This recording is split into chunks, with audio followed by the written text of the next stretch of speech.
प्रभो धवलेश्वर महाप्रभो दीपं यदि परं ब्रह्म दीपं यदि जनार्दनः दीपहरत मे पापो पूजा दीप नमस्तुते।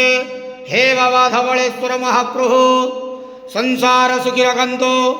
आज शुभ सोमवार रे समस्त श्रद्धालु भक्त मानक आश्रीपद करंतु, मनस्कामना पूर्ण करंतु, कर्म क्षेत्रोन्नति करंतु, गृहरिष्टमान खंडन करंतु, जगतर मंगल करंतु, विश्वर कल्याण करंतु, आपणकर नाम प्रकाश करंतु, सेवकर डाक श्रवण करंतु, समस्त गुआवसा भक्त मानकर मनस्कामना पूर्ण करंतु।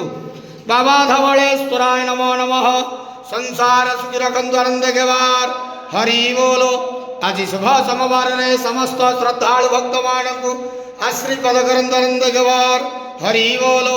हर हर महादेव शिव शंभो कैलासपति उमापति शिव शंकर महाप्रभु धवलेश्वराय नमो नमः। संसार सुखी रखंतु, आनंद गेवार हरि बोलो।